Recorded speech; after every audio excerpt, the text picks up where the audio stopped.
तो हेलो बच्चा party gang, कैसे हो आप सभी। आई हो बहुत बढ़िया होगी और आपकी पढ़ाई बहुत अच्छी तरीके से चल रही होगी। जैसा कि आप सभी को पता है कि आपका एग्जाम 26 में जो होने वाला है उसके लिए सैंपल पेपर भी आ चुका है और आपने नोट कर लिया होगा 21 फरवरी की डेट, क्योंकि भैया उस दिन है आपका साइंस का एग्जाम। तो बच्चा उसी के लिए आ गई हूँ मैं आज आपका सैंपल पेपर का एक एक क्वेश्चन सॉल्व कराने के लिए, चाहे वो बात हो ऑब्जेक्टिव की, चाहे बात हो वो सब्जेक्टिव की, ये लॉन्ग वाले क्वेश्चन की होगी। मैं सारे एक एक क्वेश्चन डिटेल में एक्सप्लेन करके आपको आज इस वीडियो में बताने वाली हूं। तो जल्दी सारे लोग एक बार कमेंट कर दो फटाफट से, यस मैम आप बताइए, हमें देखना है। ठीक है, तो चलो भैया आ जाते हैं, शुरुआत करते हैं हम कैसे क्वेश्चन करना है, कैसे हमें कॉपी लिखनी है बोर्ड एग्जाम में, किस नंबर का कितना वेटेज होता है, हर एक क्वेश्चन को समझते हुए हम करेंगे। ठीक है, जैसा कि आपको पता है बच्चा, सबसे पहले आपको ये सारी जो डिटेल्स होती है थोड़ा पढ़ना चाहिए, मतलब उसको सही से पढ़ो। देखो बहुत स्कूल वगैरह में क्या होता है, आपको जैसे उसके लिए ऑब्जेक्टिव के लिए आपको ओमार सीट दे दी जाएगी भरने के लिए, वो लोग बार बार आपको बोलेंगे कि अच्छे से एक बार भरो, अच्छे से भरो, मतलब वो जहां एग्जाम सेंटर जाएगा आपको बताया जाएगा और आप उसी में घबरा जाओगे, डर जाओगे, उसी में आप आधा एक घंटा लगा देते हो कि अगर इतना ज्यादा, क्योंकि स्कूल वाले डरवा देते हैं कि आप डर जाओगे और फिर उसी में टाइम लगा दोगे।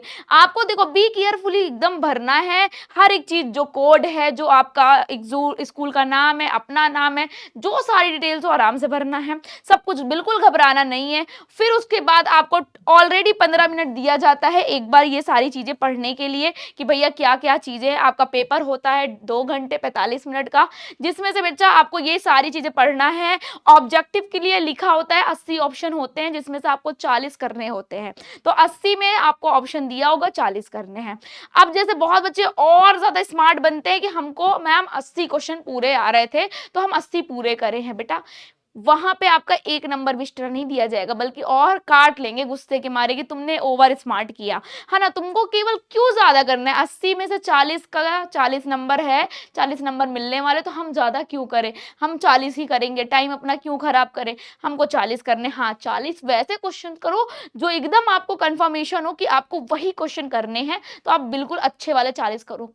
80 के चक्कर में अब क्या किया तुमने, मान लो 80 में से 60 क्वेश्चन कर लिए, तो एग्जामिनर शुरू से देखेगा क्वेश्चन तुम्हारा ऐसे ऐसे, जो गलत होगा फिर ऊपर कट जाएगा। इससे अच्छा कि 40 जो आ रहे हैं वही क्वेश्चन करने। ठीक है, आपके ऐसे ही सब्जेक्टिव में जो शॉर्ट वाले क्वेश्चन उसमें 8 ऑप्शन में दिए रहेंगे, आपको करने कितने हैं 4, और लॉन्ग में ऐसे ही 2 ऑप्शन में रहेंगे, करने कितने हैं आपको 1। तो आ जाओ, मैं शुरुआत से एक एक क्वेश्चन आपको सॉल्व कराऊंगी ऑब्जेक्टिव के साथ। ठीक है, तो आ जाओ शुरुआत करते हैं। तो सेक्शन ए की तरफ बढ़ते हैं हम, ये है आपका सेक्शन ए जिसको आपको ओमार सीट में भरना होता है। ठीक है, तो ओमार सीट में करने के लिए खंड आ में आ जाते हैं हम लोग और शुरुआत से एक एक क्वेश्चन को सॉल्व करते हैं। जैसा कि पहला क्वेश्चन आपका दे रखा है यहाँ पे, हाँ, तो पहला क्वेश्चन आपका यहाँ दिया है कि समतल दर्पण की जो फोकस दूरी होती है, समतल दर्पण की फोकस दूरी कितनी होती है। तो आपका समतल दर्पण है, उसकी फोकस दूरी कितनी होती है, कोई मुझे बता सकता है। तो समतल दर्पण की आपकी फोकस दूरी क्या होती है बच्चा, अनंत होती है। क्या होती है, अनंत होती है। आप तुरंत बता दोगे कि मैम समतल दर्पण की फोकस दूरी अनंत होती है। चलो नेक्स्ट बढ़ते हैं। वास्तविक प्रतिबिंब दर्पण किस ओर बनते हैं, जो वास्तविक जो आपका रियल इमेज होता है, रियल इमेज होता है वो किस साइड बनता है दर्पण के। मान लो ये कोई अवतल दर्पण है, ठीक है, वास्तविक किधर साइड बनता है रियल इमेज, बताओ। दर्पण के पीछे मतलब इस साइड बनता है, दर्पण के आगे मतलब इस साइड बनता है, ए व बी दोनों मतलब इधर ए कभी पीछे कभी आगे, या फिर इनमें से कोई नहीं। तो आपने पढ़ रखा होगा कि किसके आगे हमारा ये जो वास्तविक इमेज बनता है वो दर्पण के हमेशा आगे बनता है। तो आप ऑप्शन कौन सा लगा दोगे, दर्पण के आगे, है ना। चलो आगे बढ़ते हैं फिर। नेक्स्ट क्वेश्चन है, यदि आपतन कोण आपका 30 डिग्री हो, मतलब आपतन कोण का मतलब समझ रहे हो, अगर कोई ये यहाँ पे प्रकाश है, मतलब ये कोई दर्पण है, कोई प्रकाश की किरण आती है, ठीक है, इसको बोलते हैं आपतित किरण, और यहाँ टकरा के चली जाती है, इसे बोलते हैं परावर्तित किरण, और इसके बीच एक खींच दिया हमने अभिलंब। तो याद होगा आपतित किरण और अभिलंब के बीच बने कोण को हम बोलते हैं आपतन कोण, जिसको हम एंगल आई से दिखाते हैं। क्या दिखाते हैं, एंगल आई से।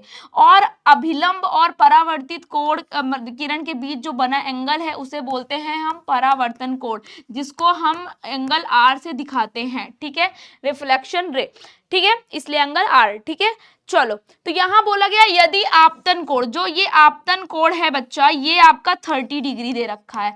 आपतन कोण 30 डिग्री दिया है, तो परावर्तित किरण एवं आपतित किरण के बीच, मतलब जो ये आपतित किरण है और परावर्तित किरण है, इसके बीच जो पूरा एंगल बन रहा है, ये जो इसके बीच पूरा आपतित किरण और परावर्तित किरण, अरे ये क्या हो गया, पूरा इरेज हो गया क्या? हाँ, फिर से मुझे बताना पड़ेगा, कोई नहीं, आ गया, ठीक है। मतलब यहाँ पे ये बोला जा रहा है किसके बीच में, ये हैंग क्यों कर रहा है, ठीक है, रुक जाओ, वेट वेट वेट वेट, ठीक है, इसके बीच मतलब आपका जो ये आपतित किरण है और ये जो परावर्तित किरण, ये आपतित किरण और परावर्तित के बीच जो पूरा एंगल है, ये कितना है, ये पूछा जा रहा है। तो बताओ, अगर आपतन कोण 30 डिग्री है, आपने जो है नियम पढ़ा होगा परावर्तन के नियम में कि angle I equal angle R, मतलब आपतन कोण बराबर परावर्तन कोण होता है। तो उसके अकॉर्डिंग अगर आपतन कोण 30 डिग्री है तो आपका परावर्तन कोण भी कितना हो जाएगा, 30 डिग्री हो जाएगा। और 30 डिग्री दोनों को जोड़ देंगे तो कितना हो जाएगा, टोटल आपका 60 डिग्री हो जाएगा। तो आप क्या बता दोगे कि भैया आपका जो आपतित किरण और परावर्तित के बीच जो पूरा एंगल बन रहा है वो कितने डिग्री बन रहा है, 60 डिग्री बन रहा है। तो आप क्या बता दोगे, 60 डिग्री बन रहा है, ठीक है। चलो ऐसे ही आगे करते हैं, फिर बढ़ते जा रहे हैं। एक दर्पण पर जो आपतित प्रकाश की चाल है वो बच्चा सी है, ठीक है।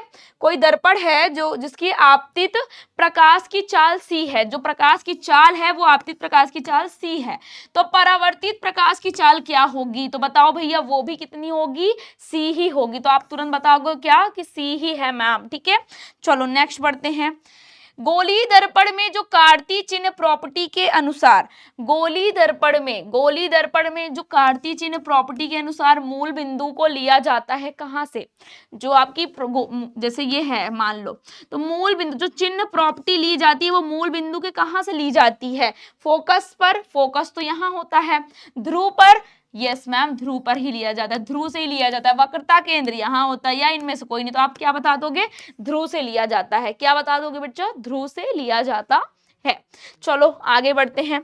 जब प्रकाश सघन से विरल माध्यम में जाता है तो उसकी गति, सघन का मतलब हुआ भरा हुआ क्षेत्र, सघन मतलब बेटा भरा हुआ क्षेत्र, जहां पे भरा हुआ है, और विघन का मतलब क्या हुआ, जहां पे कम क्षेत्र है। तो विघन का मतलब हो जाता है आपका जहां पे खाली जगह हो थोड़ी, ठीक है। तो वहां पे आपकी जो उसकी गति होती है समान रहती है, घटती है। जब आपकी भरी वाली एरिया से खाली जगह पे जाती है तो प्रकाश की चाल क्या हो जाती है, यहाँ पे ये पूछा जा रहा है। तो आप बताओ, जब आप कोई भरी जगह पे, ट्रैफिक वाली जगह पे रहते हो तो थोड़ा धीरे धीरे चलते हो, तब आपकी मोशन क्या होती है, थोड़ी धीरे धीरे होती है। लेकिन जैसे ही आप खाली रोड देखते हो, हाईवे देखते हो, आपकी स्पीड क्या हो जाती है, तेज हो जाती है। तो उसी अकॉर्डिंग प्रकाश की चाल भी क्या हो जाएगी, बढ़ जाएगी। तो आप क्या बता दोगे कि प्रकाश की चाल बढ़ती है, ठीक है। चलो आगे बढ़ते हैं। अपवर्तन के कारण जो कौन सी राशि बदलती है, जो अपवर्तन है, अपवर्तन के कारण कौन सी राशि बदल जाती है बच्चा, तो अपवर्तन के कारण आपकी जो तरंग दैर्ध्य है ये बदल जाता है, ठीक है, तरंग दैर्ध्य बदल जाता है। चलो 50 सेंटीमीटर फोकस दूरी वाले 50 सेंटीमीटर फोकस दूरी वाले लेंस की शक्ति बताएं। तो आप बताओ लेंस की शक्ति का फॉर्मूला क्या होता है। मैंने बताया था कि अगर मीटर में एफ की वैल्यू है तो ये वाला फॉर्मूला लगाएंगे, अगर पी को निकालना है तो अगर हमारा सेंटीमीटर में फोकस दिया है तो 100/f लगाते हैं। तो आ जाओ देखते हैं, यहाँ पे आपका जो फोकस है सेंटीमीटर में दिया है तो आप क्या लगा दोगे, यहाँ पे 100 और फोकस कितना दे रखा है 50, 50 को कट करोगे तो P बराबर आ जाएगा 2 डायोप्टर। पावर का क्या होगा, डायोप्टर। तो कहाँ है 2 डायोप्टर, ये है 2 डायोप्टर। तो क्या लगा दोगे, 2 डायोप्टर लगा दोगे।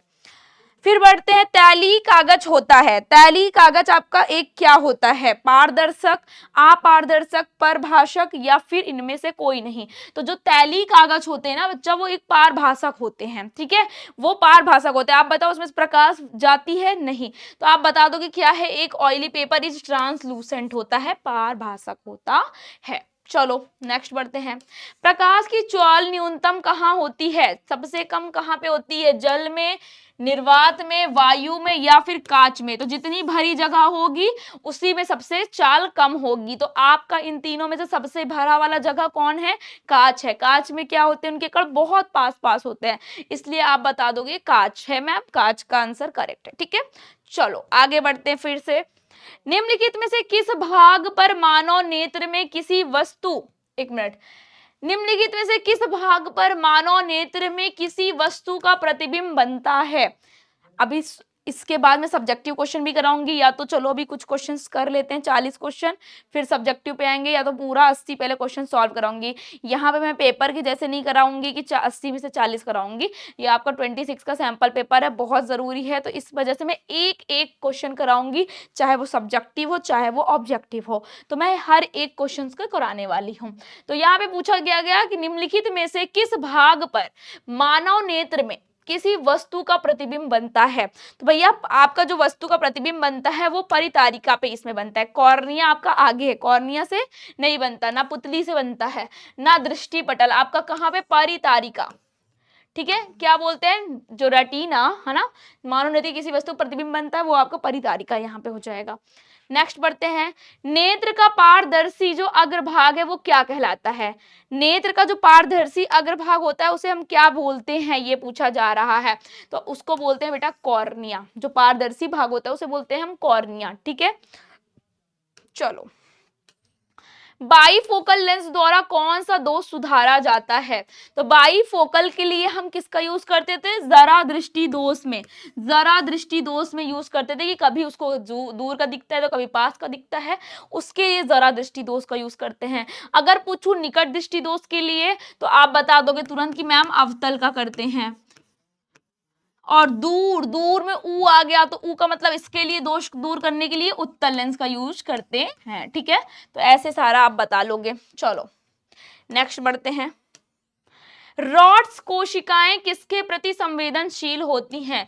तो जो रॉड्स कोशिकाएं होती बेटा बहुत सारी पाई जाती हैं अंदर, तो वो आपके कहाँ पे गया? धुंधली रोशनी के लिए। किसके लिए? धुंधली रोशनी के लिए ये होती हैं आपकी संवेदनशील।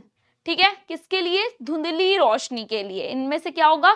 साफ साफ दिखाई नहीं देगा, इतनी ज्यादा कोशिकाएं होती हैं रॉड्स में, इनको दिखाई नहीं देता। ठीक है, चलो नेक्स्ट बढ़ते हैं। वहां पे जैसे यहाँ लिखा है ब्लाइंड स्पॉट में क्या नहीं होता? तो ब्लाइंड, जो आपका ब्लाइंड स्पॉट है वहां पे आपके रॉड्स और कौन सी नहीं होते हैं।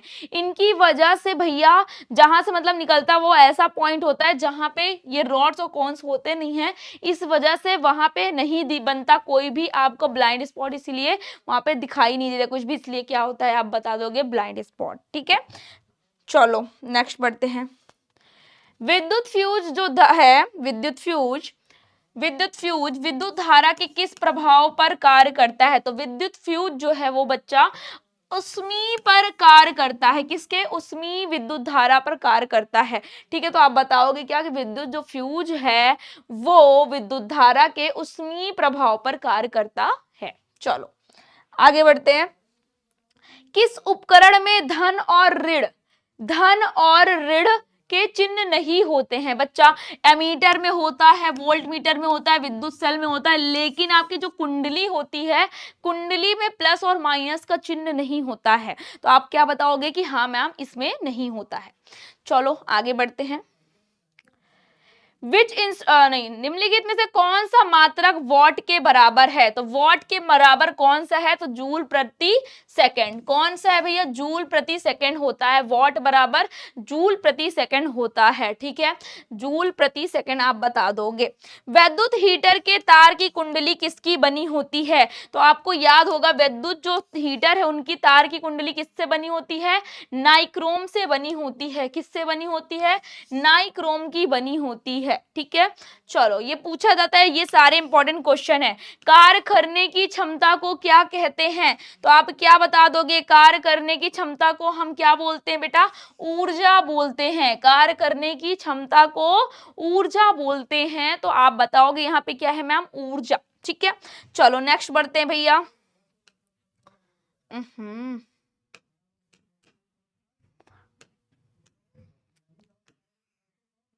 विद्युत धारा के चुंबकीय प्रभाव की खोज किसने की थी? तो विद्युत धारा के जो चुंबकीय प्रभाव थे, विद्युत धारा में जो चुंबकीय प्रभाव थे, उनकी खोज बच्चा ऑरस्टेड जी ने की थी। किसने? ऑरस्टेड जी ने की थी। ठीक है।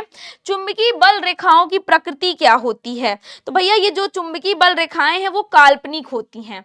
ठीक है, ये सिर्फ काल्पनिक होती हैं, तो इनके गुण क्या हुए? केवल काल्पनिक। ठीक है, चुंबकीय जो बल रेखाएं हैं ओनली काल्पनिक होती हैं। ठीक है।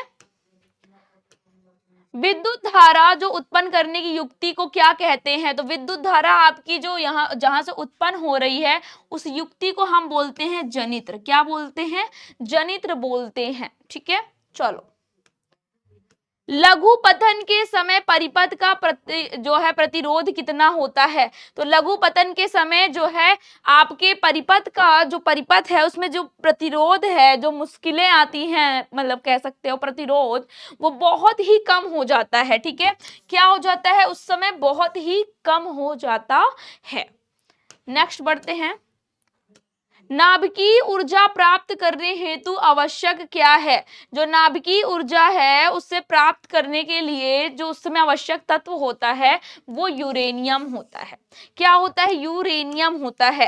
प्रकृति में पृथ्वी पर ऊर्जा का मुख्य स्रोत क्या है? तो भैया आंख बंद के बता दोगे कि मैम सूर्य होता है। ठीक है, क्या होता है? मेन स्रोत क्या है? सूर्य है। निम्न में से किसका अर्थ जल होता है? तो भैया आप बताओगे हाइड्रो। हाइड्रो का जो मतलब होता है उसका मतलब भी क्या होता है? जल होता है। ठीक है, चलो आगे बढ़ते हैं। निम्नलिखित में से कौन सा युग्म है जो कि एकल विस्थापन अभिक्रिया को दिखा रहा है? निम्नलिखित में से कौन सा युग्म है जो एकल विस्थापन अभिक्रिया प्रदर्शित करता है? ठीक है, चलो तुम बताओ। NaCl है, अगर तुमको एक मोटा मोटा दिखा रहे हैं, NaCl है, NaCl में से कॉपर धातु है। ठीक है, अब बताओ आपको सक्रियता श्रेणी याद होनी चाहिए। इसके लिए क्या याद होना चाहिए कि केदारनाथ का माली, केदारनाथ का माली आलू जरा फीके पकाता, ये Fe है। ठीक है, पकाता है। यहां तक चलो मान लो कर लिया। अब यहाँ पे सोडियम है, सोडियम से कॉपर कहाँ पे है? कौन है? जरा आगे आओ। कॉपर नीचे आता है, तो क्या कॉपर इसको विस्थापित कर पाएगा? जी नहीं, तो ये विस्थापित नहीं हो पाएगा, तो ये विस्थापन अभिक्रिया नहीं है।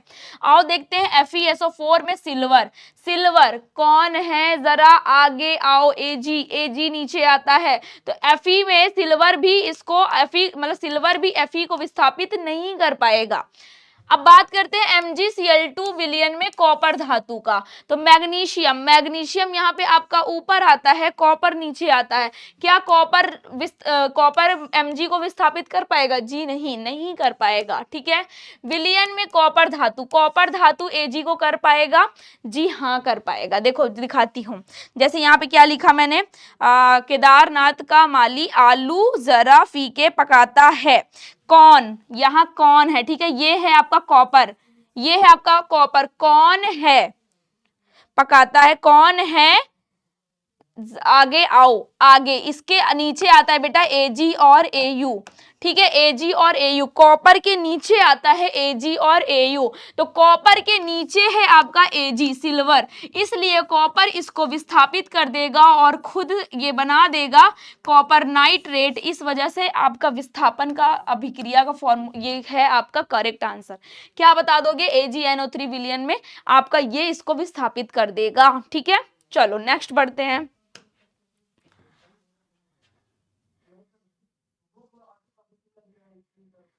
साग सब्जियों का जो विघटित होकर साग सब्जियों का विघटित होकर कंपोस्ट बनना किस अभिक्रिया का उदाहरण है? जो साग सब्जियां होती हैं कंपोस्ट हो जाती हैं, और वो किस प्रकार की अभिक्रिया का उदाहरण होती है? तो वो होती है बच्चा आपके उष्माक्षेपी का।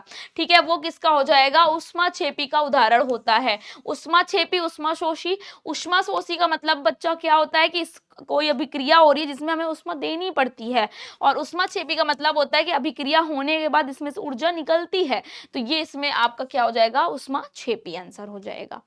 निम्नलिखित में से कौन ऑक्सीकरण की क्रिया नहीं है?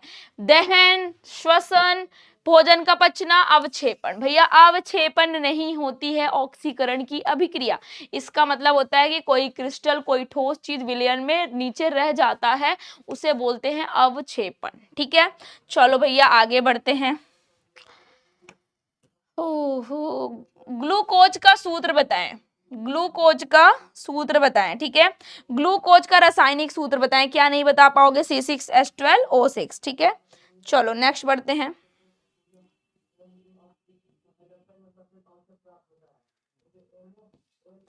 निम्नलिखित में से कौन समीकरण संतुलित नहीं है? आओ संतुलित करके देखते हैं कौन सा संतुलित नहीं है। आपका यहाँ देखो H2Cl2 मतलब नहीं है, बैलेंस होगा अधिकतर, जो नहीं है वो बताना है। हाइड्रोजन 4 है, हाइड्रोजन 4 है, ऑक्सीजन 2 है, ऑक्सीजन 2 है, मैम ये बैलेंस है। H2 2 है, H2 2 है, Cl2 2 है, Cl2 2 है, ये भी बैलेंस है। आओ देखते हैं 2K यहाँ पे Cl यहाँ पे 2 है, Cl यहाँ पे भी 2 है, O3 और 6 यहाँ पे आपका ऑक्सीजन 6 है, ऑक्सीजन यहाँ पे भी 6 है। और इसमें देखते हैं लेड 1 है, लेड 1 है। ठीक है, आपका ऑक्सीजन यहाँ पे 3 2 जा 6 है, ऑक्सीजन 2 2 जा 4 और एक 5, ये बैलेंस नहीं है। तो मैम करेक्ट आंसर क्या हो जाएगा? ये आंसर हमारा करेक्ट हो जाएगा, ये नहीं होगा। ठीक है, तो आप आंसर इसका बता दोगे, ये है। चलो नेक्स्ट बढ़ते हैं। कोई विलयन है जिसमें लाल लिटमस को हम क्या कर देते हैं? डाल देते हैं। लाल लिटमस को जो है नीला कर देता है। क्या? कोई विलयन लाल को नीला कर देता है, मतलब छलनी। छलनी छलनी छलनी का मतलब क्या हुआ? लाल को नीला कर देगा, तो क्षार होगा वो। तो क्षार का मतलब होगा कि 7 से ज्यादा। 7 से ज्यादा कौन है? 11। तो करेक्ट आंसर क्या हो जाएगा? 11 हो जाएगा। यशत पुष्प क्या होता है? तो भैया यशत पुष्प को याद रख लेना, जिंक ऑक्साइड को बोला जाता है यशत पुष्प। ठीक है, तो जिंक ऑक्साइड आपका यहाँ पे हो जाएगा। निम्नलिखित में से कौन गैस के चूने को दूधिया कर देता है? कौन सा गैस है जो चूने के पानी को दूधिया कर देता है? तो वो है भैया आपका क्लोरीन गैस। कौन है? क्लोरीन गैस होता है। क्या? निम्नलिखित में से कौन गैस के चूने को, सॉरी कार्बन डाइऑक्साइड है यार, क्लोरीन कहां से हो जाएगा? बोलते बोलते थक गई भाई। तुम लोग बताओ, कमेंट करते रहो बराबर और एक एक का आंसर देते रहो, इससे बच्चा बहुत रिवीजन होगा।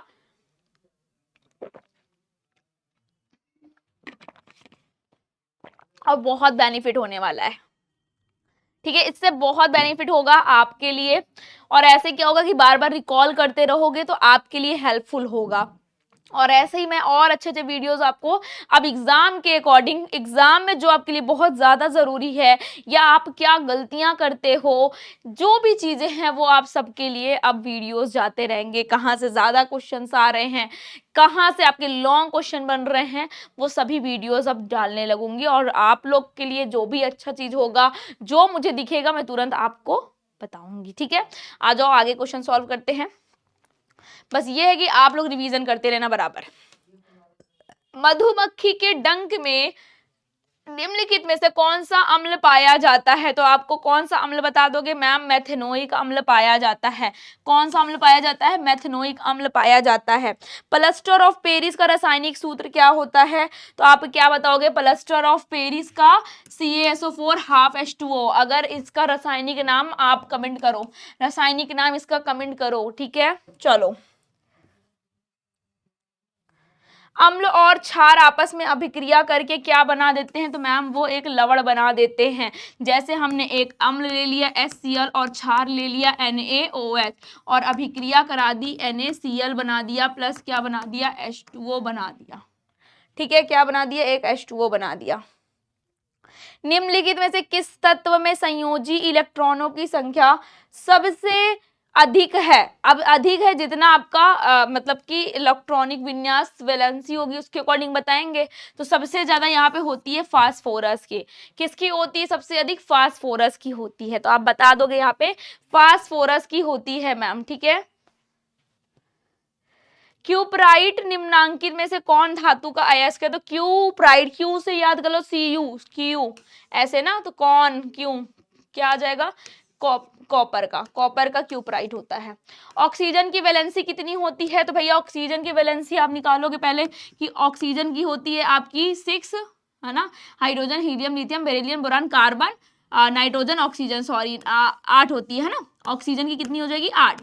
अब उसके लिए आप क्या करोगे इसकी वैलेंसी निकालने के लिए कि भैया आपका ये यहाँ पे ऑक्सीजन है, ऑक्सीजन है, इसके पहले में आपका 2 इलेक्ट्रॉन होता है और दूसरे वाले में इसके कितने हो जाएंगे 6, 3, 4, 5, 6, मतलब इसको 6 है और पूरा करने के लिए 8 इलेक्ट्रॉन होने चाहिए इसके पास, मतलब इसके पास 2 कम है, 2 कम है ना। एक बात बताओगे 2 कम है तो याद करो एक चीज मैंने ये बताया होगा, इसके पास कितनी वैलेंसी कम है 2, तो आप अगर ये बताओ इसका मतलब क्या हुआ 2 और 6 हो गया, ये 2 किसी से ले लेगा, या तो 6 किसी को दे दे या तो 2 किसी से ले ले, क्या बोलते हो, या तो ये 6 किसी को दे दे या तो 2 किसी से ले ले। तो याद करो आपको जब मैंने बताया था कि अगर किसी की भी वैलेंसी 4 से ज्यादा हो, 4 से क्या हो बच्चा ज्यादा हो, इसके लास्ट में 6 बच रहा है तो इसकी वैलेंसी 4 से ज्यादा है तो हम 8 से माइनस कर देते हैं और 8 में से 6 गया कितना बचा 2, तो इसकी वैलेंसी कितनी हो जाएगी 2 हो जाएगी, तो आप 2 निकाल के बता दोगे। गंधक की परमाणु संख्या कितनी होती है, तो गंधक की परमाणु संख्या होती है बच्चा 16, कितनी होती है 16 होती है। अभिक्रियाशील समूह जो है ये CO को क्या कहा जाता है, जो CO है इसको हम क्या बोलते हैं, ठीक है, तो ये भैया आपके कार्बोनिल समूह का होता है, किसका होता है कार्बोनिल समूह को कहते हैं इसको, ठीक है। वेल्डिंग में किस गैस का उपयोग करते हैं, जो वेल्डिंग होती है वेल्डिंग में हम किस गैस का यूज करते हैं, तो आप याद रखना बेटा कि इथाइन का यूज करते हैं, किसका करते हैं एथाइन का, ठीक है, किसका करते हैं एथाइन का सूत्र का यूज करते हैं।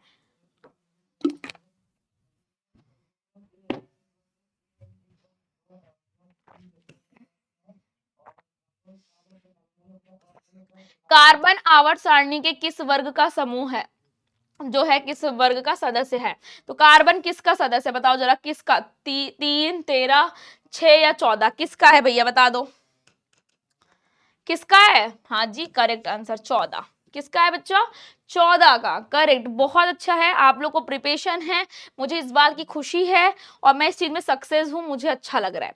इथाइन, एक क्वेश्चन छोड़ तो नहीं दिया, इथाइन में कार्बन कार्बन परमाणु की संख्या जो है बीच कितने सहसंयोजक बल होते हैं, तो आप बताओगे इथाइन में कितने होते हैं 3, मतलब अगर कोई एथेन पूछता 1, एथीन पूछता 2 और एथाइन पूछेगा तो 3, तो क्या बता दोगे 3 होते हैं। निम्नलिखित में से कौन सबसे अधिक क्रियाशील वाला हैलोजन है, हैलोजन की बात अगर यहाँ पे आ जाए आपके, है ना, हैलोजन की बात यहाँ पे आ जाएगी कि निम्नलिखित में से कौन सबसे अधिक क्रियाशील हैलोजन है, आपका फ्लोरो, ब्रोमो, क्लोरो, आइडो, तो आप में इसमें से आ जाएगा फ्लोरीन, कौन सा सबसे ज्यादा है फ्लोरीन है, ठीक है, हाँ जी फ्लोरीन है। चलो भैया हाँ बता दिया। आवर्त सारणी में कितने आवर्त होते हैं, कितने आवर्त होते हैं, तो भैया 7 आवर्त होते हैं, कितने आवर्त होते हैं 7 आवर्त होते हैं। और आगे पोटेशियम की परमाणु संख्या 19 है तो इसकी संयोजकता कितनी होती है, तो पोटेशियम की अगर हम निकालते हैं तो पोटेशियम की संयोजकता क्या हो जाती है +1, तो क्या हो जाएगी +1, ठीक है। आधुनिक आवर्त सारणी में जो ऊर्ध्वाधर स्तंभों की संख्या है वो कितनी होती है, जो ऊर्ध्वाधर स्तंभों की संख्या है वो कितनी होती है, अरे आजा भाई कितना भाग रहा है, क्या पूछा गया था कि आधुनिक आवर्त सारणी में जो स्तंभों की संख्या है वो कितनी होती है, 7, 16, 10, 18, तो कितनी होती है बच्चा 10, 18 होती है, सॉरी 18 होती है, ठीक है, तो क्या बता दोगे 18 होती है। फिर आगे बढ़ते हैं हम, ठीक है।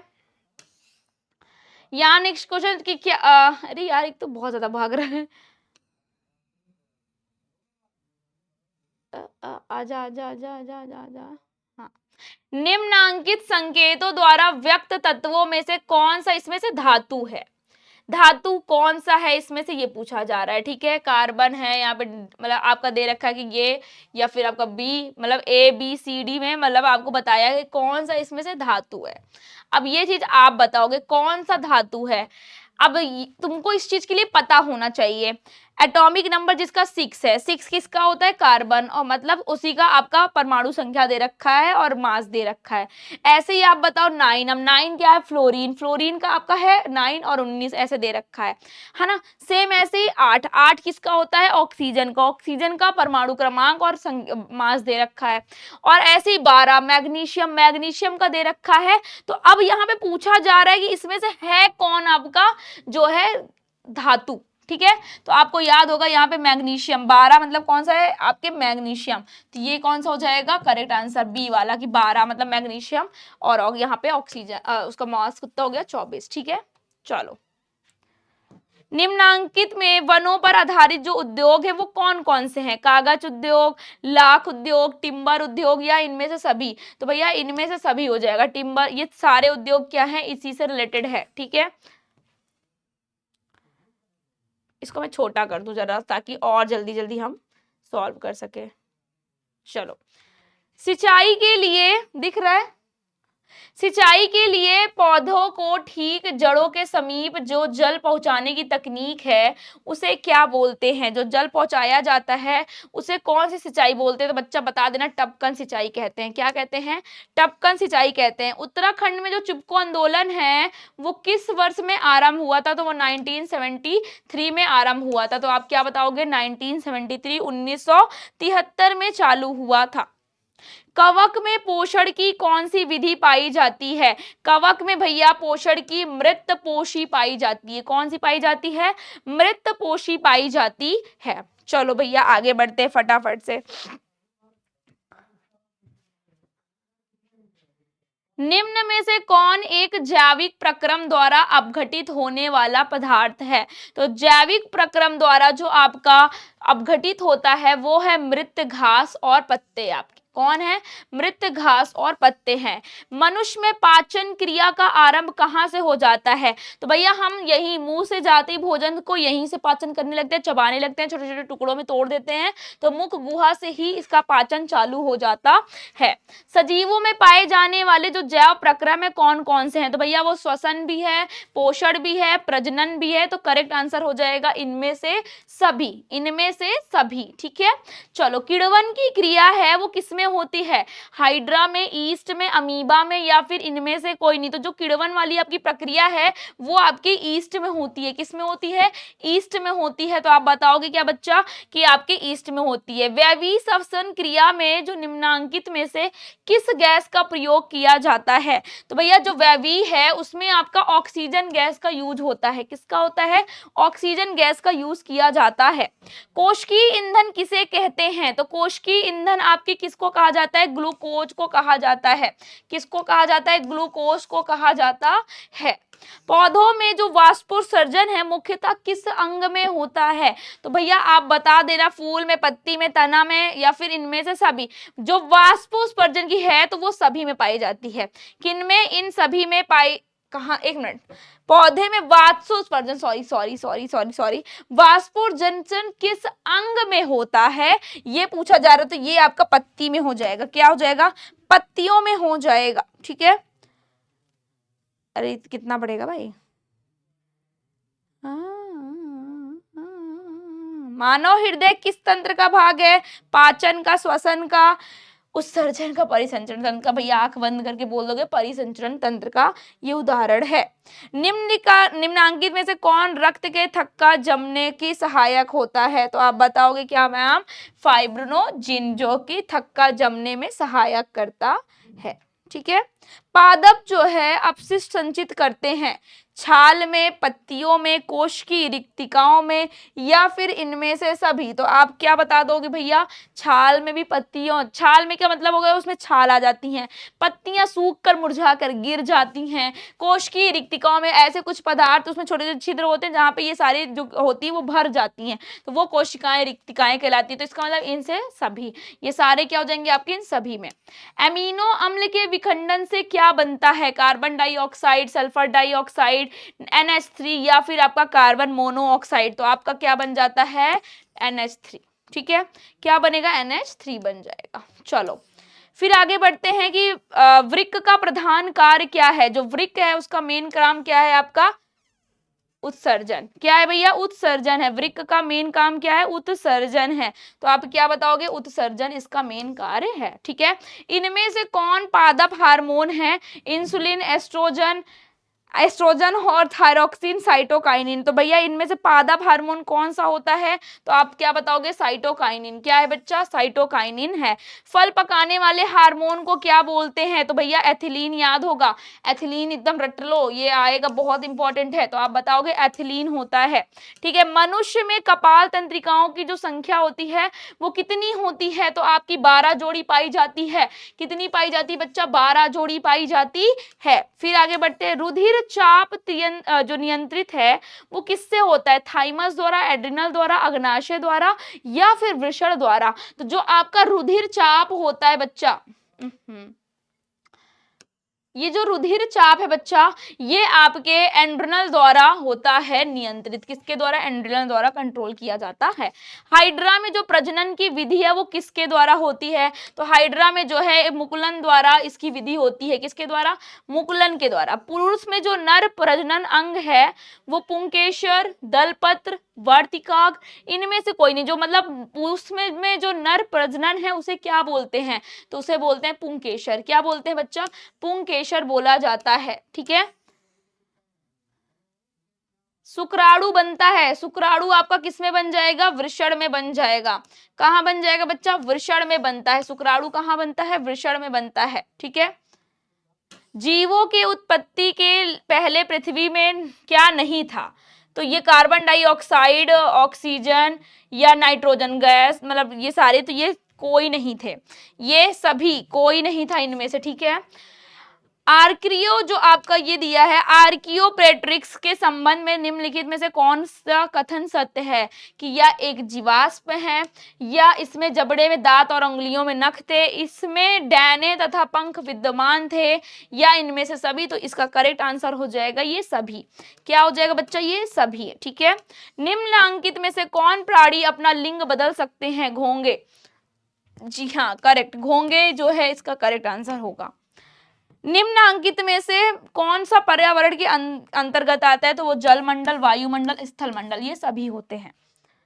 मैदानी परिस्थितिकी तंत्र में मेढक किस प्रकार का उपभोक्ता होता है? तो वो है आपका द्वितीयक। क्या है बच्चा? द्वितीयक है। क्या है? द्वितीयक है। ठीक है, तो आप बता दोगे द्वितीयक होता है। फिर आगे नेक्स्ट लास्ट क्वेश्चन है ऑब्जेक्टिव का। ऑब्जेक्टिव का सारा क्वेश्चन कर लिए, देन इसके बाद सब्जेक्टिव कराएंगे। निम्नांकित में कौन एक जैव अनिम्नीकरणीय पदार्थ होता है? तो वो है बेटा DDT। ठीक है, DDT। चलो आ जाते हैं अब हम सब्जेक्टिव क्वेश्चन की तरफ। पहले क्वेश्चन एक बार आपको दिखा देती हूँ। खंडबा में स्टार्टिंग करते हैं हम भौतिक शास्त्र से। ठीक है, जिसमें आपका पहला क्वेश्चन दिया है, क्या लिखा भी है कि एक प्रश्न में है जो है प्रश्न संख्या 1 से 8 तक के लघु उत्तरी हैं, इनमें से किन्हीं 4 प्रश्नों के उत्तर देने हैं।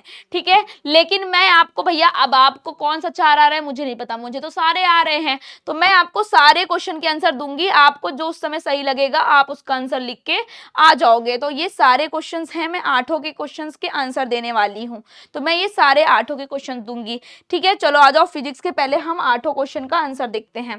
तो सबसे पहले हम भौतिक शास्त्र का यहाँ से शुरुआत करते हैं और पहला क्वेश्चन की ओर बढ़ते हैं। लिखा था कि आवर्धन किसे कहते हैं, इसको वर्णन करें। तो आवर्धन किसे कहा जाता है बच्चा?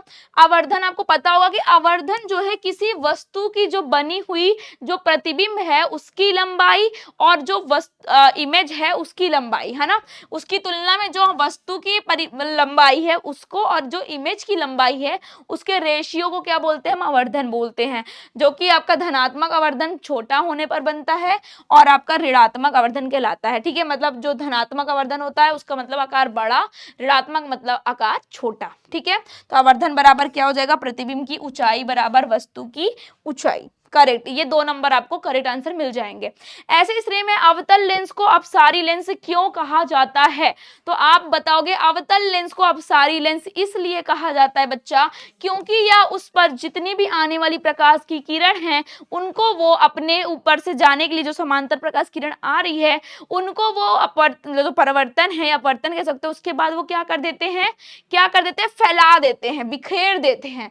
तो इन्हें क्या बोलते हैं हम? इसी वजह से इनको हम बोलते हैं अपसारी लेंस। क्या बोलते हैं? लेंस से गुजरने के बाद ये फैल जाते हैं, इनका अपसारण होने के कारण, इसलिए इनको हम अपसारी लेंस कहते हैं। और अगर हो सकेगा फिगर बना दोगे ऐसे, फुल मार्क्स आपको 2 नंबर के मिल जाएंगे। ठीक है, नेक्स्ट क्वेश्चन बढ़ते हैं। पार्श्विक विस्थापन से आप क्या समझते हैं? पार्श्विक विस्थापन आपका क्या होता है? तो जब हम कांच की स्लैब से, कांच की स्लैब जानते हो?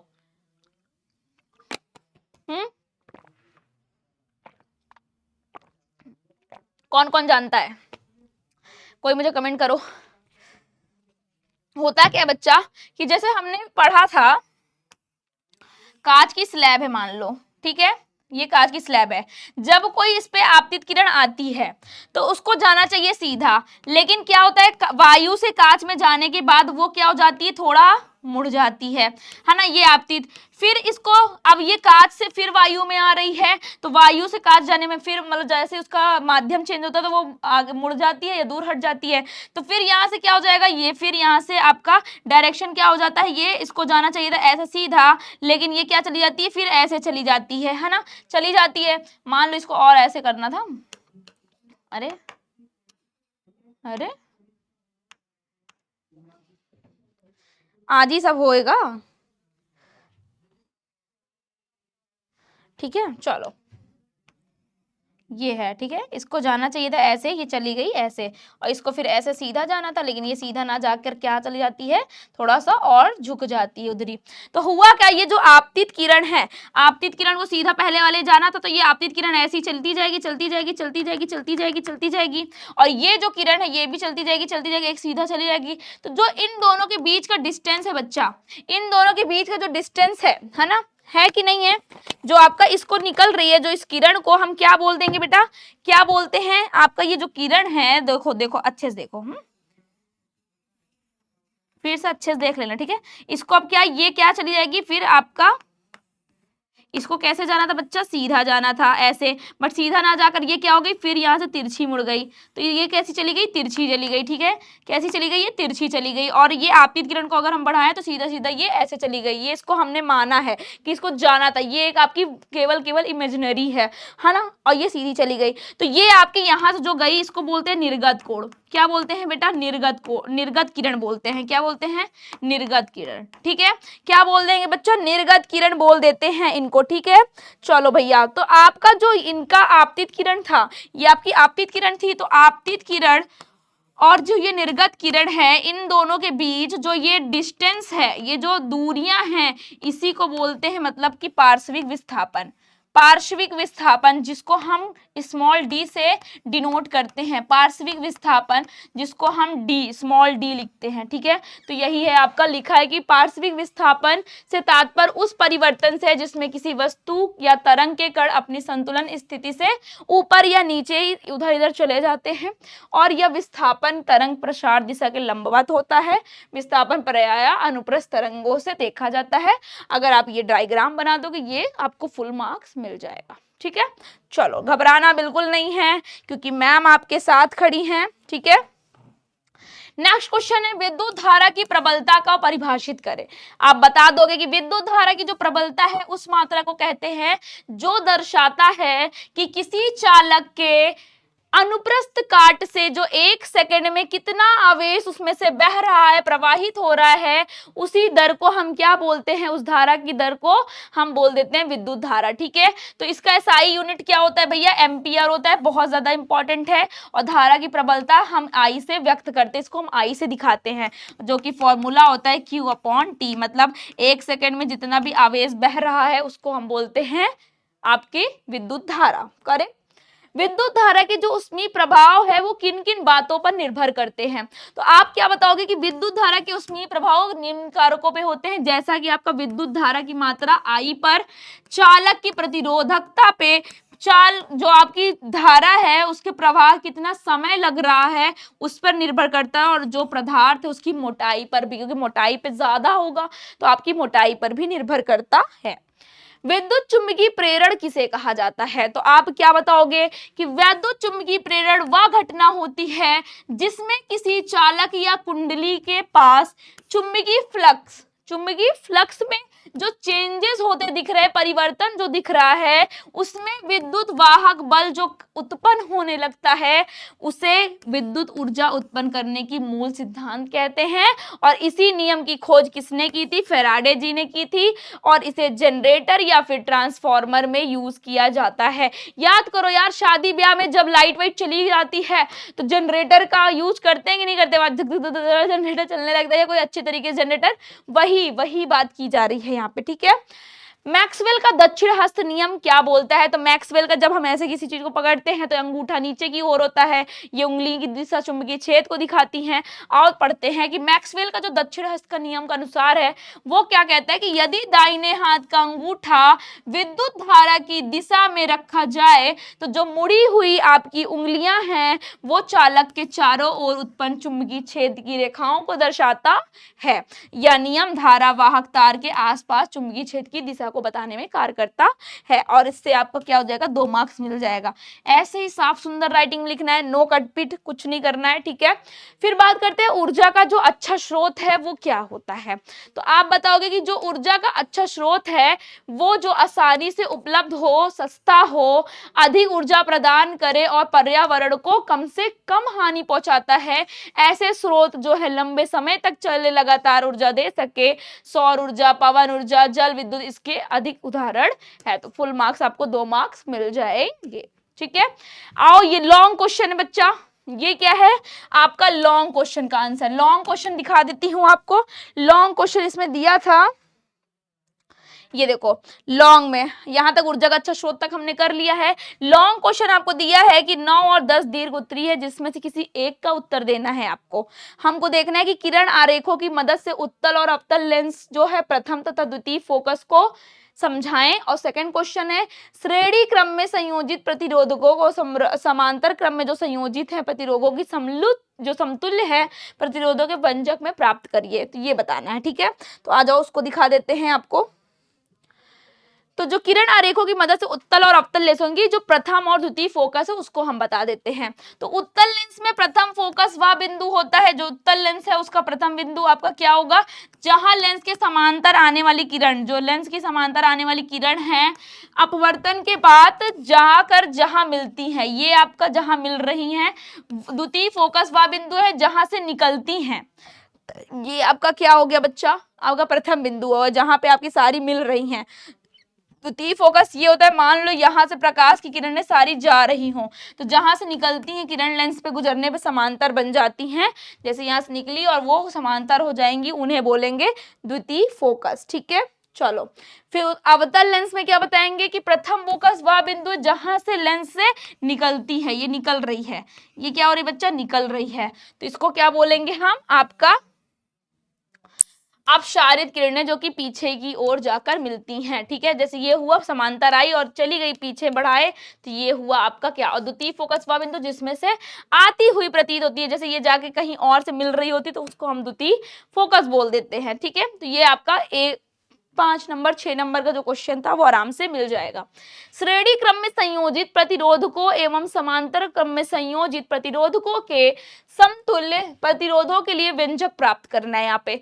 अब यहाँ पे आप श्रेणी क्रम का पहले बताओगे, तो श्रेणी क्रम में क्या बताओगे कि जब प्रतिरोध एक के बाद एक क्रम में एक दूसरे से जुड़े होते हैं और उनमें क्या होती है? धारा, जो करंट बह रही है वो समान होती है और कुल वोल्टेज जो है वो सभी प्रतिरोधों पर गिरने वाले वोल्टेज के योग की क्या होती है? बराबर होती। याद होगा R बराबर R1 प्लस R2 और R3, है ना। और समांतर क्रम की बात करें तो सेम, जब प्रतिरोध समान 2 सिरों से जुड़े होते हैं। याद करो इसका डायग्राम कैसे होता है, अगर डायग्राम भी बना दोगे तो बहुत अच्छी बात है। ऐसे ही करके आपको 3 बना देना है, मान लो R1 R2, ऐसे ही R3 बना देना। और इसमें जब ये क्या हो जाएगा, ऐसे करोगे, है ना, ऐसे कर लोगे, ये है ना, ये आपका हो गया R1 और R2। और यहाँ के लिए फॉर्मूला हो जाएगा 1/R बराबर 1/R1 प्लस 1/R2, ठीक है। तो ये आपका यहाँ का फॉर्मूला हो गया। चलो नेक्स्ट क्वेश्चन अब बढ़ते हैं। अब हमारा आ गया आपका रसायन शास्त्र का। रसायन शास्त्र के लिए पहले क्वेश्चन दिखा देती हूँ आपको कि क्वेश्चन कैसे पूछे जा रहे हैं। आ जाओ देखते हैं। अब हमारा केमिस्ट्री में भी सेम वही 8 क्वेश्चन दिए हैं ऑब्जेक्टिव, जिसमें से हमें 4 करने होते हैं, लेकिन मैं आपको सारा 8 में से 8 दिखाऊंगी। तो संयोजन अभिक्रिया क्या है, विकृत गंधिका का क्या अर्थ है, उसे उदाहरण द्वारा समझाएं। खारा जल को मृदु बनाने में सोडियम कार्बोनेट का उपयोग किस प्रकार करते हैं। आश्वित जल जो है विद्युत का चालक नहीं होता, जबकि वर्षा का जल होता है, उसको समझाएं। भर्जन की क्रिया क्या होती है। पेंटेन के समावयवों की संरचना एवं सूत्र का नाम लिखें। धातुओं में इलेक्ट्रॉन त्याग कर धन आयन की बनाने की प्रवृत्ति क्या होती है। पहले शॉर्ट क्वेश्चन देख लेते हैं। एक और क्वेश्चन है कि वन्य जीवों के संरक्षण के लिए विभिन्न उपायों का उल्लेख करें। आ जाओ भैया देख लेते हैं कैसे करना है। तो रसायन की बात करते हैं, तो पहला क्वेश्चन आया संयोजन अभिक्रिया। याद होगा कि 2 या 2 से अधिक अभिकारक मिलकर आपस में एक नए एकल उत्पाद का निर्माण करते हैं, उन्हें क्या बोलते हैं, हम संयोजन अभिक्रिया बोलते हैं, जिसमें से आपका ये एग्जाम्पल है। और सभी क्रिया उत्पादों की संख्या अभिकारकों से कम होती है, आप तुरंत बता दोगे। फिर नेक्स्ट है विकृत गंधिता का क्या अर्थ होता है भैया। क्या जब वह स्थिति जिसमें किसी विशेष गंध लगाता, जैसे आपको बोला था मैंने आलू की चिप्स, है ना, हम लोग चिप्स वगैरह अंकल चिप्स का पैकेट खाते हैं, या कोई भी जब खुल जाता है तो वो सीढ़ाने या कोई सड़ गल जाता है, कोई सामान उसमें गंदी गंध आने लगती है, उसे बोलते हैं विकृत गंधिता, है ना, जो धीरे धीरे कम होने लगती। सूंघने की क्षमता हम नहीं सूंघ सकते, बहुत गंदी चीजें स्मेल होती हैं, तो वो क्या होती है, उस गंध को महसूस नहीं होती है।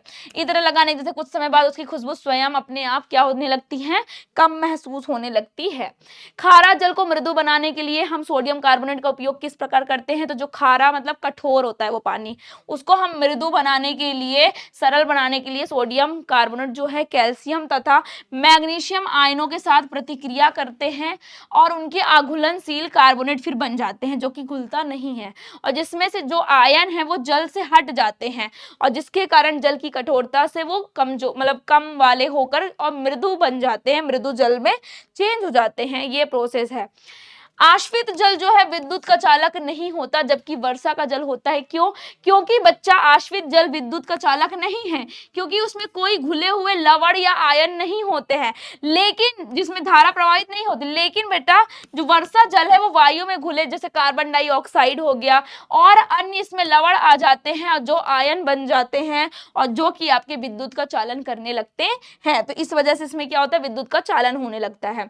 भर्जन की क्रिया क्या होती है। तो भैया भर्जन वह धातु कर्मी प्रक्रिया है जिसमें अयस्कों, जो अयस्क हैं विशेषकर, जैसे आपकी सल्फाइड, हम बोले सल्फाइड अयस्क, उनको वायु की प्रचुर मात्रा में गर्म करते हैं, और गर्म करने पर अयस्क में जो उपस्थित सल्फाइड ऑक्सीकरण होते हैं वो ऑक्सीकरण होकर धातु के ऑक्साइड में चेंज हो जाते हैं, और फिर सल्फर आपका डाइऑक्साइड गैस बन जाता है। सिंपल से बोलोगे कि देखो जो अयस्क है वो विशेषकर सल्फाइड अयस्क होते हैं आपके सारे, और वायु की, उसमें ज्यादा वायु की उपस्थिति में उसको हम गर्म करते हैं। गर्म करने में भैया वो अयस्क की उपस्थिति में सल्फाइड, आपके सल्फाइड अयस्क बन जाते हैं। मतलब जो सल्फाइड है वो ऑक्सीकरण हो जाता है। ऑक्सीकरण का मतलब उसमें और ऑक्सीजन जाके जुड़ जाते हैं और धातु के ऑक्साइड में फिर चेंज हो जाते हैं और सल्फर डाइऑक्साइड गैस बना देते हैं। ठीक है। पेंटेन के समावयवों के संरचना के सूत्र एवं नाम लिखे। पेंटेन आपका होता है C5H12। याद करो पेंटेन का मतलब सूत्र क्या होगा, CnH2n+2, जिसमें आपका पेंटेन का मतलब 5 होगा। 5 पेंटेन, कार्बन की संख्या कितनी होगी, 5 होगी, तो हम कार्बन की संख्या 5 रखेंगे, जिसके 3 समावयव हैं। पेंटेन पहले आप ये संरचना बना दोगे, ठीक है। इसके 3 होते हैं, एक आइसोपेंटेन, नियोपेंटेन, है ना, और इनकी संरचनाएं निम्नलिखित से अलग अलग दर्शाई गई है। जैसे आपका मिथाइल ब्यूटेन ये सूत्र होता है, और प्रोपेन का ये हो जाएगा। तो इस तरीके से आप दिखा दोगे। धातुओं में इलेक्ट्रॉन त्याग कर धन आयन बनाने की प्रवृत्ति होती है। क्यों? क्योंकि जो धातुएं हैं बाह्यतम कक्ष में इलेक्ट्रॉनों की संख्या उनमें कम होती है, और नाभिक को उनके प्रति क्या होता है भैया, आकर्षण भी अपेक्षाकृत कम होता है, कमजोर होता है। इसलिए वे आसानी से इलेक्ट्रॉनों को क्या कर देते हैं, त्याग कर एक कांस्टेंट विन्यास प्राप्त कर लेते हैं, और इलेक्ट्रॉनों को छोड़ने पर वो धनायन कैटायन बना देते हैं, इसलिए वो पॉजिटिव हो जाते हैं। वन्य जीवों के संरक्षण के विभिन्न उपयोगों के उपायों का उल्लेख करें। तो वन्य जीवों के संरक्षण हेतु जो राष्ट्रीय उद्यान है, अभ्यारण्य है, वह सुरक्षित क्षेत्र की स्थापना की जाती है जहां पे भैया शिकार निषेध, शिकार करना मना होता है, अवैध व्यापार रोकना, जैसे और चीजें हैं ना, मतलब व्यापार करना, वो सारी चीजें बंद होती है, वनों को सुरक्षित करना, जागरूकता बढ़ाना, ये सारे चीजें वहां पे काम होते हैं। तो ये आपकी सारे केमिस्ट्री के जो है सब्जेक्टिव शॉर्ट क्वेश्चन हो गए। आओ आपको दिखाते हैं इसमें लॉन्ग क्वेश्चन क्या आया था। तो लॉन्ग क्वेश्चन में बात करते हैं कि प्राकृतिक सूचक क्या होता है, इनसे अम्ल तथा क्षार की जांच कैसे करते हैं, ये पूछा गया है। भौतिक एवं रासायनिक गुणों के आधार पर जो धातु एवं अधातु है उनको बताना है। आओ देखते हैं भैया धातु और अधातु के बारे में बताते हैं। अरे हो, थक गई ना लगातार कितने घंटे, तुम लोग 2.5-3 घंटे में पेपर सॉल्व करोगे, और समझ सकती हूँ भाई मेहनत लगती है। मैंने बहुत मेहनत की है यार इसको बनाने में। तुमको क्या लग रहा है हलवा है? नहीं है। प्राकृतिक सूचक क्या होते हैं और इनसे अम्ल और क्षार की जांच कैसे करते हैं। तो प्राकृतिक सूचक वे पदार्थ है जो पौधों से प्राप्त होते हैं या जंतुओं से प्राप्त होते हैं। अम्ल व क्षार की पहचान रंग परिवर्तन से करते हैं, जैसे प्राकृतिक सूचक हल्दी, लाल पत्ती, प्याज, लौंग का तेल, ये सारी चीजें हैं। ठीक है, पौधों से जो प्राप्त किए जा रहे हैं। लिटमस को जो है अम्ल नीले से लाल कर देता है, जबकि जो है क्षार में वो लाल को नीला कर देता है। प्याज का जो रस है वो अम्ल में सामान्य रहता है, लेकिन जैसे क्षार में, वो क्षार में डालने पे उसकी क्या होती है, अपनी गंध चली जाती है। हल्दी अम्ल में पीली रहती है, लेकिन जैसे वो क्षार पे जाती है बच्चा, वो लाल या भूरे रंग में बदल जाती है। लौंग का तेल अम्ल में गहरा रंग देता है, जबकि क्षार में अपना रंग तुरंत हल्का कर देता है। लाल पत्ता गोभी का जो रस है वो अम्ल में लाल होता है और क्षार में हरा व नीला दे देता है। तो ये क्या हो जाएगा, चेंज हो जाएगा।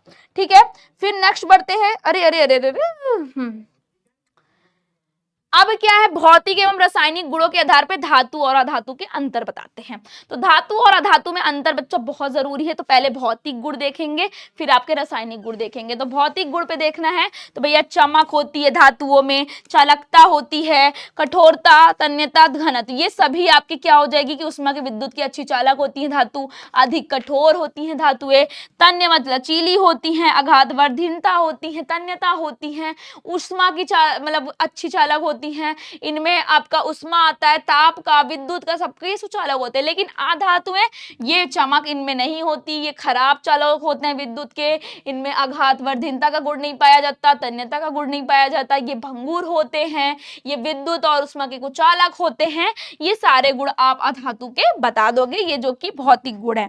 अगर हम रासायनिक गुण की बात करते हैं तो रासायनिक गुण में जो इलेक्ट्रॉन प्रवृत्ति है, धातुओं में क्या होता है बेटा, ये इलेक्ट्रॉन त्याग कर धन आयन बन जाते हैं, लेकिन अधातुओं में ये ग्रहण करके ऋण आयन बना देते हैं। ऑक्साइड का स्वभाव अगर बात करें तो ये ऑक्साइड से रिएक्शन क्षारीय या उदासीन हो जाते हैं धातुएं, जबकि अधातुएं अम्लीय या उदासीन हो जाते हैं। अगर हम बात करें जो है अभिक्रियाशीलता की, तो जो अम्लों हैं वो हाइड्रोजन को मुक्त करते हैं, जबकि क्षार आपके अम्लों से अभिक्रिया नहीं करते हैं। संरचना की बात करें तो ये धात्विक बंधन में होते हैं, जबकि ये सहसंयोजक बंधन में प्रमुख होते हैं। करेक्ट, यहां तक समझ गए। अब हम स्टार्ट करेंगे जीव विज्ञान। जीव विज्ञान के लिए पहले आपको मैं कुछ क्वेश्चंस दिखाऊंगी। ठीक है, चलो आओ जीव विज्ञान के। तो पहले है दीर्घ रोम क्या होता है तथा इसका कार्य क्या है, स्टोमेटा क्या है तथा वे कहाँ उपस्थित होते हैं, एक कोश की जीवों में उपापचयी स्पष्टों को कैसे निष्कासित किया जाता है, डायलिसिस क्या है, पुमंग और जैनांग का कार्य क्या होता है, न्यूरोट्रांसमीटर क्या है, समजात अंग एवं समरूप अंग से क्या समझते हैं और उत्पादक से आप क्या समझते हैं। ये सारे आपके शॉर्ट क्वेश्चन के आंसर क्वेश्चंस हैं। आओ हम एक एक करके क्वेश्चन को सॉल्व करते हैं। तो सबसे पहले है दीर्घ रोम क्या होता है तथा इनका कार्य क्या होता है। तो दीर्घ रोम भैया होता क्या कि शरीर के लंबे कठोर संवेदनशील रोए होते हैं जो मुख्यतः स्तनधारियों में पाए जाते हैं। ये स्पर्श संवेदन के लिए अत्यंत महत्वपूर्ण होता है, क्योंकि इनके माध्यम से जीव आसपास की वस्तुएं हलचल खतरे का आभास कर लेते हैं। रोम यार, छोटे छोटे रोम। ठीक है, चलो स्टार्ट। अगला स्टोमेटा क्या है तथा ये कहाँ उपस्थित होते, तो आपको बता देना कि स्टोमेटा पत्तियों की निचली सतह पर पाए जाते हैं। सूक्ष्म रंध्र, अगर कभी पत्तियों को पीछे करो छोटे छोटे छिद्र होते हैं, जिनके माध्यम से पौधे गैसों का आदान प्रदान और जल वाष्पन करते हैं और ये रक्षक कोशिकाओं से घिरे होते हैं। इनके खुलने बंद होने की नियंत्रित करती है और इनकी पत्ती एपिडर्मिस पर पाए जाते हैं। ये आप इसका बता लोगे 2 नंबर इजी। ज्यादा आपको 6 नंबर 6-10 लाइन 2 नंबर का क्वेश्चन है, 8 लाइन नहीं लिखनी है, नॉर्मल जितना है एग्जैक्ट आंसर दो, निकलो। ठीक है, एक कोश की जीवों में उपापचयी अपशिष्टों को कैसे निष्कासित किया जाता है? तो भैया जो एक कोश की जीव है उपापचयी अपशिष्टों को कोशिका झिल्ली के माध्यम से ये विसरण और आपके परासरण द्वारा बाहर निकाल देते हैं और जो अपशिष्ट होते हैं वो सीधे आसपास के जल और बाह्य माध्यम से आपको छोड़ देते हैं और इनमें विशेष उत्सर्जी अंग अलग से नहीं होता है। ठीक है, जैसे हम लोगों में हो गया किडनी वगैरह होती है, वृक्क वगैरह, इनमें कुछ नहीं है। फिर बात करते हैं डायलिसिस क्या है। तो जब आपकी किडनी फेल हो जाती है तो डायलिसिस एक चिकित्सा प्रक्रिया है जिसमें रक्त को फिल्ट्रेशन करने के लिए अपशिष्ट पदार्थ को या अतिरिक्त बाहर को कृत्रिम रूप से बाहर निकाला जाता है, जैसे आपका, और उनको रोगियों के लिए उपयोगी होता है जिनकी किडनी ठीक से कार्य नहीं कर रही होती है।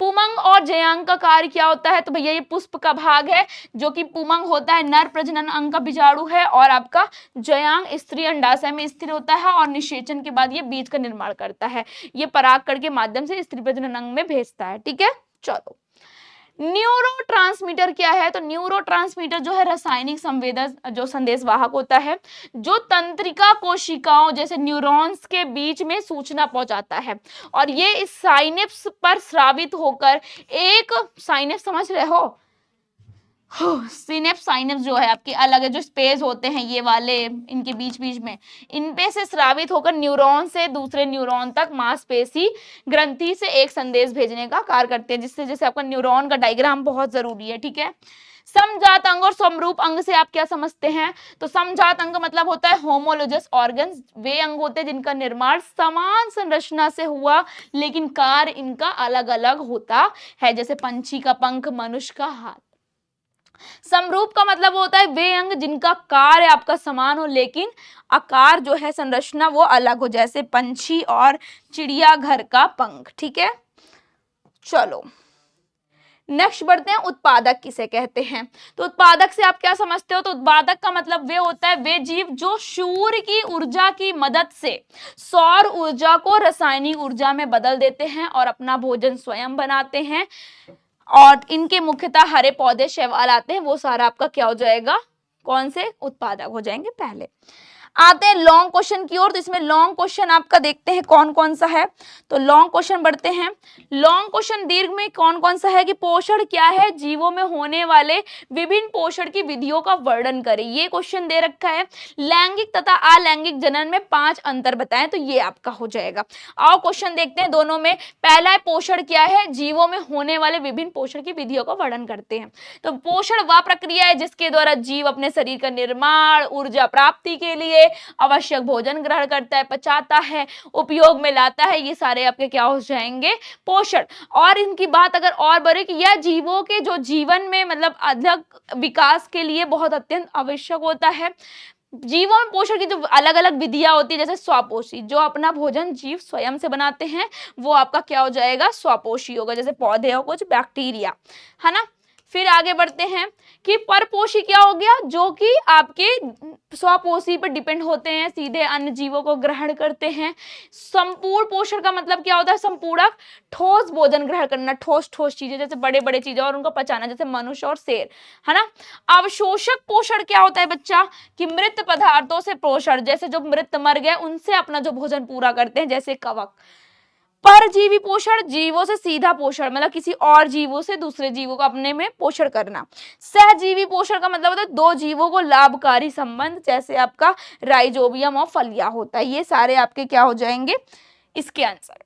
अब लैंगिक और अलैंगिक में कोई 5 अंतर बताओ। लैंगिक का मतलब क्या होता है कि इसमें सिर्फ एक जनक भाग लेता है, इसमें युग्मक का निर्माण व निषेचन का अभाव होता है। लैंगिक और अलैंगिक, लैंगिक अलैंगिक पता है कि नहीं?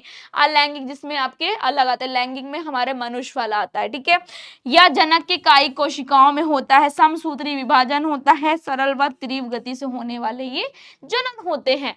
अगर जो लैंगिक की बात करें तो इसमें 2 जनक होते हैं, नर और मादा भाग लेते हैं, इनमें युग्मक का निर्माण होता है, इनमें निषेचन होता है, या जनक की जनन कोशिकाओं में होता है, इसमें अर्धसूत्री समसूत्री दोनों प्रकार के विभाजन होते हैं, और यह जटिल व धीमी गति से होने वाला आपका जनन होता है।